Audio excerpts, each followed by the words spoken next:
She posted the receipt online, the proof of how she got her man, the screenshots, the captions, the matching pajamas. Social media loved a good love story, and Arrianna Miles was ready to show the world hers. But what started with a Facebook message in August 2022 would end with a gunshot, an 11-year-old witness, and one woman dead on Pennsylvania Street in Gary, Indiana. 26-year-old Arrianna Miles didn't just lose her life on November 17, 2025. She lost it to the same man she'd bragged about taking from someone else. The man she thought was her prize turned out to be her biggest mistake. And here's what nobody saw coming. While Arrianna was planning to donate a kidney to save her best friend's life, the man sleeping next to her had a criminal history she either didn't see or chose to ignore. So how does a woman with a generous heart, a woman willing to give her organs to save a friend, end up dead at the hands of the man she fought to get? And why was the internet so divided when her story went viral?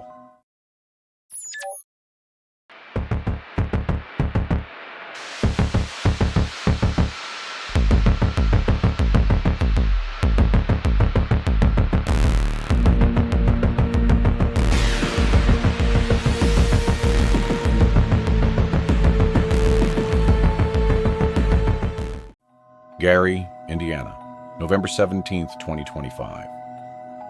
Arrianna Miles was 26 years old. Social media told the story of a woman in love, a woman thriving, a woman who'd found her person. She had a son, an 11-year-old boy who was her world. She had dreams of becoming a nurse, helping people, saving lives. And she had a heart that her friends say was pure gold. One of her best friends needed a kidney transplant, life or death. And without hesitation, Arrianna got tested. She was a perfect match. She didn't think twice about it.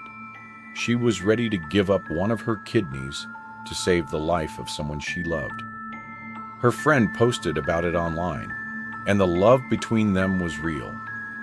The post read, "Y'all, my best friend, Kay Milani, is a perfect match to give me a kidney. I am getting a kidney. I just want to thank God, my family, supporters, literally everybody who believed I could stick this out. And most importantly, my best friend, my sister, my lifeline, literally. I don't think I could have made it this far without her. Since she found out I was having kidney problems, she told me from the get-go she was giving me a kidney, and I never doubted her. So excited. Flock CKD and Flock Lupus." Arrianna replied, "From now on, call us the One Kidney Twins. Love you more, boo boo. This for life and after. Always told you I got you." That's who Arrianna was. Generous, loyal, the kind of friend who would literally give you a piece of herself to keep you alive. But in August 2022, Arrianna made a decision that would change everything. She saw a man on Facebook. His name was Charles LaFleur Franklin, and she decided she wanted him. There was just one problem. He already had a girlfriend, but that didn't stop Arrianna. On August 4th, 2022, at 3:05 p.m., she sent him a message. The message exchange showed Arrianna asking if he was in a relationship. He confirmed he was.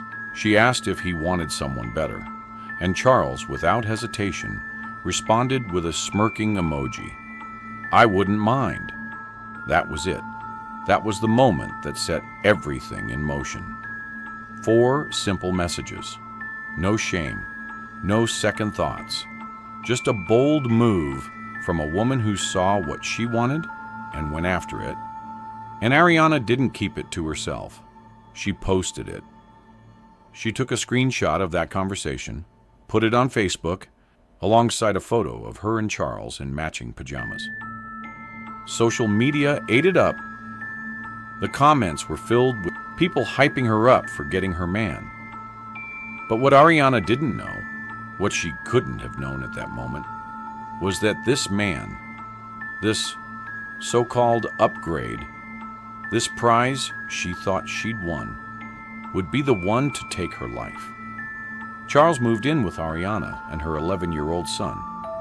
They became a family, or at least that's what it looked like on social media.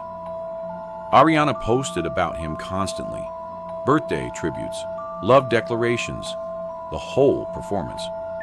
One post read, "Before the day is over, I would like to formally wish my baby a happy birthday. Big 24 now. Dude, I am so proud of you and how successful you are. I am really in love with my high school sweetheart, been in love since 15 and got forever to go. I love you, baby. High school sweetheart since 15, forever to go." Except they didn't meet in high school. They met on Facebook in August 2022. That high school sweetheart line? That was part of the story Arrianna was telling herself. The story she was selling to the world. The fairy tale version of a relationship that started with her sliding into a taken man's messages. But fairy tales don't end the way this story ended. By November 2025, the matching pajamas and birthday tributes had been replaced with something much darker. Arguments, fights, the kind of tension that fills a house and makes everyone in it walk on eggshells. Arrianna found out Charles was cheating on her. The irony. The man who was willing to leave his girlfriend for Arrianna was now doing the same thing to her. How you get them is how you lose them. The streets don't lie. But Arrianna wasn't just hurt. She was fed up. The arguments got worse. They started fighting in front of her 11-year-old son, screaming matches, pushing, shoving, the kind of chaos that no child should ever witness. And here's what makes this even more tragic. This wasn't new behavior for Charles. The warning signs were there. They'd been there. Charles LaFleur Franklin had a criminal record, a long one. In April 2025, just months before he would take Arrianna's life, he'd been charged with domestic violence. In May 2025, he'd been charged with intimidation. The police had been called to Arrianna's house before November 17th. This wasn't the first time things had gotten violent. This wasn't the first time her son had seen his mother in danger. But Arrianna stayed. Maybe she thought he'd change. Maybe she thought love would fix him. Maybe she was embarrassed to admit that the man she'd bragged about taking was actually a nightmare. Whatever the reason, she stayed. And on November 17th, 2025, that decision cost her everything. The argument that day was bad, worse than usual. Charles and Arrianna were screaming at each other, getting physical, right there in front of her 11-year-old son. The boy, who'd already seen too much, was about to see something no child should ever witness. According to Charles, Arrianna grabbed a gun from the closet during the fight. He claims they were tussling over it, both of them struggling, and the gun went off. But the police didn't buy that story.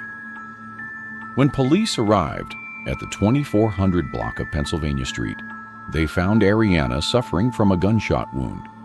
She was alive, barely, and she told them something that made it clear this was no accident. She said, "Please get him away from me." Those were some of her last words. A plea for protection from the man she'd brought into her home. The man she'd chosen. The man she'd fought to get. They rushed her to the hospital, but it was too late. Arrianna Miles, the woman who was ready to give a kidney to save her best friend, the woman who had her whole life ahead of her, was pronounced dead.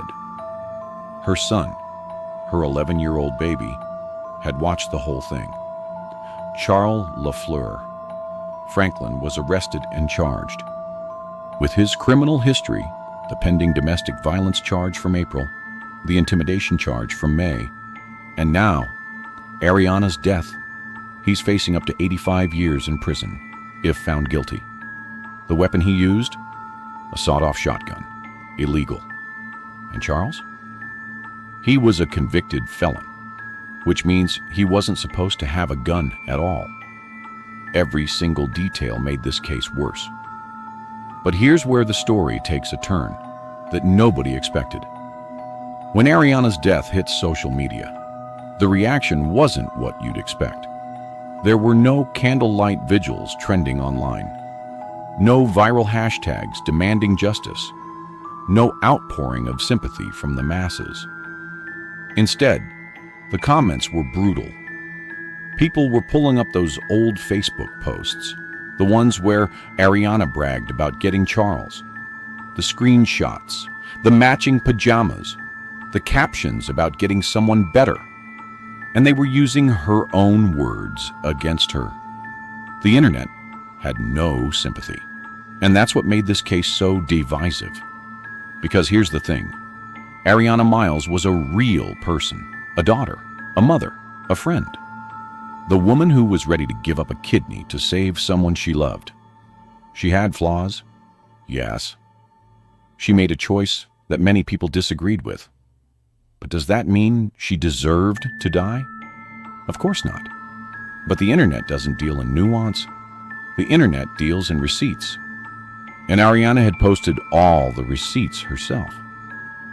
Her best friend, the one who was supposed to get that kidney, posted a heartbreaking tribute after Arrianna's death.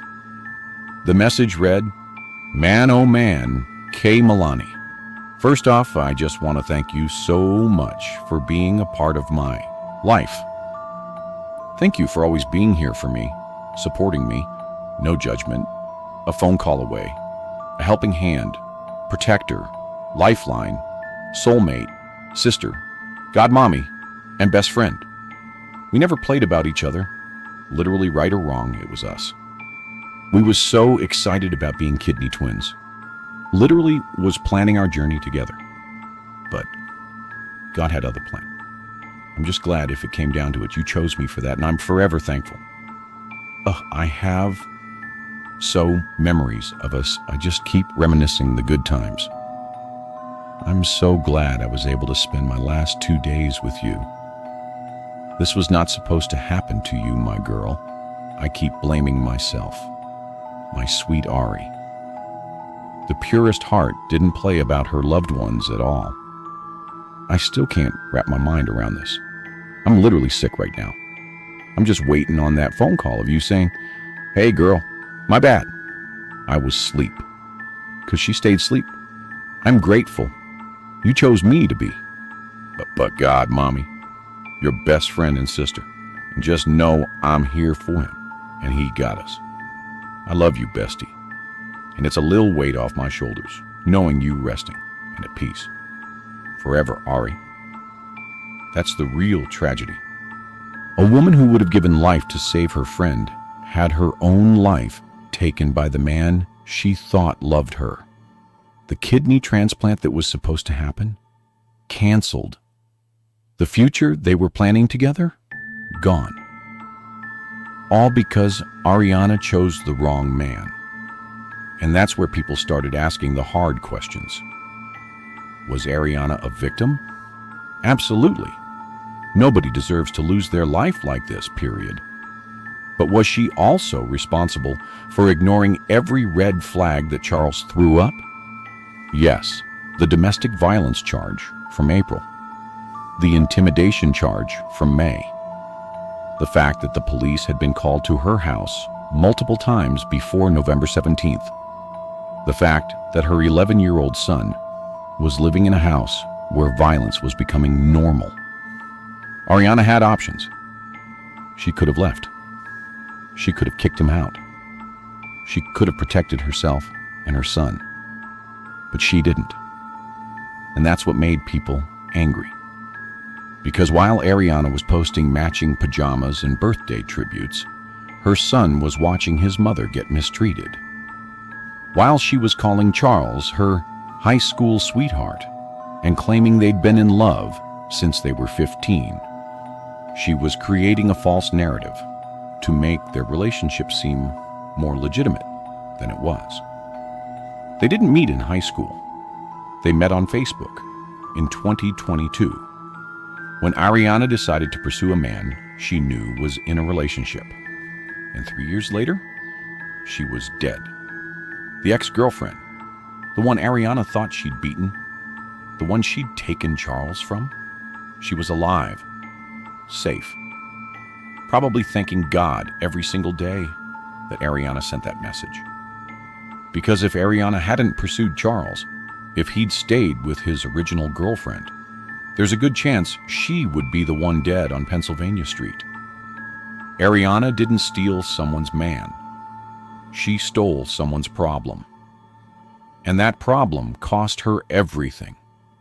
That's the lesson people on social media were trying to hammer home, even if they were doing it in the most harsh way possible.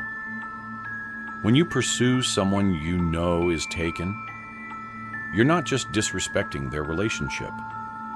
You're inheriting all the issues that come with that person. If they'll cheat with you, they'll cheat on you. If they'll leave someone else for you, what makes you think they won't leave you for the next person? And in Charles's case, the issues went deeper than cheating. He had a history of violence, a history of intimidation, a rap sheet that should have sent any woman running in the opposite direction. But Arrianna either didn't check, didn't care, or thought she could change him. And that's the fatal mistake so many people make when they're blinded by attraction or the thrill of taking someone from somebody else. You can't love someone into being a better person. You can't fix a man who doesn't want to be fixed. And you cannot ignore red flags and expect a happy ending. Arrianna's 11-year-old son is now without a mother. Her best friend is without the kidney that would have saved her life. Her family is planning a funeral instead of celebrating her nursing degree. And Charles Lafleur Franklin, the man she thought was her prize, is sitting in a jail cell, facing 85 years in prison. The house they shared on Pennsylvania Street, a crime scene, the matching pajamas, evidence of a relationship built on a shaky foundation, the Facebook posts bragging about how she got her man, a digital memorial to a choice that ended in tragedy. And the internet? Still divided. Some people say Arrianna brought this on herself, that she knew what she was getting into when she messaged a taken man, that she ignored the signs, stayed when she should have left, and put her son in danger by keeping a violent man in their home. Others say that's victim blaming, that no matter what choices Arrianna made, she didn't deserve to die, that Charles is the one who pulled the trigger, and he's the one who should carry all the blame. Both sides have a point, and that's what makes this case so complicated. Arrianna Miles was not a perfect victim. She made choices that people judged her for. She posted those choices online for the world to see. And when her story ended in tragedy, the internet didn't forget. But she was still a victim. She still deserved to live. Her son still deserved to have his mother. Her best friend still deserved that kidney. And Charles Lafleur Franklin, with his history of violence and intimidation, should have been someone Arrianna ran from, not ran to. The real question nobody wants to ask: if Arrianna hadn't posted those Facebook messages, if she hadn't bragged about taking Charles from his girlfriend, if she'd kept her relationship private instead of performing it for social media, would people have more sympathy for her now? Probably, because the internet doesn't forgive receipts. When you put your business online, when you brag about your choices, when you make your relationship a spectacle, people will remember. And if that relationship ends in disaster, they'll pull up every post, every screenshot, every caption, and use it against you. Arrianna wanted the world to see her happiness. She wanted validation. She wanted people to know she'd won, that she'd gotten the man, that she was living her best life. But behind those posts, behind the matching pajamas and birthday tributes, behind the claims of high school sweethearts and forever love, there was a different reality. Arguments, violence, cheating, fear. An 11-year-old boy watching his mother suffer at the hands of a man who should have never been in their home. And on November 17th, 2025, that reality became too much to survive. Arrianna Miles is gone. Her son is traumatized. Her best friend is still waiting for a kidney. And Charles LaFleur Franklin, the man who was supposed to be the prize, the upgrade, the better choice, is the reason a family is broken. The streets have a saying, how you get them is how you lose them. Arrianna got Charles by being willing to step into someone else's relationship. And she lost him and her life because he was the kind of man who would do anything to maintain control. Maybe the ex-girlfriend dodged a bullet. Maybe Arrianna saved her life by taking Charles away. Maybe that's the one silver lining in this tragic story. But it doesn't change the fact that a 26-year-old woman with her whole life ahead of her is now dead. That an 11-year-old boy watched his mother die. That a best friend lost her lifeline. That a family is planning a funeral instead of a future. Social media is a highlight reel. It's the version of your life you want people to see. But behind every perfect post, behind every relationship flex, behind every caption about love and happiness, there's a reality that the camera doesn't catch. Arrianna Miles posted her highlight reel. She showed the world her matching pajamas, her birthday tributes, her claims of high school love. She posted the receipt of how she got her man, but she didn't post the violence. She didn't post the fear. She didn't post her son's tears, or the police calls, or the nights. She probably stayed awake wondering if Charles would hurt her again. She didn't post the truth until it was too late. And when her story finally went viral, it wasn't for the reasons she'd hoped. Rest in peace, Arrianna Miles. May your story be a warning to every woman who thinks taking someone else's man is a victory. May your son find healing. May your best friend find a donor. And may Charles LaFleur Franklin spend the rest of his life behind bars where he belongs.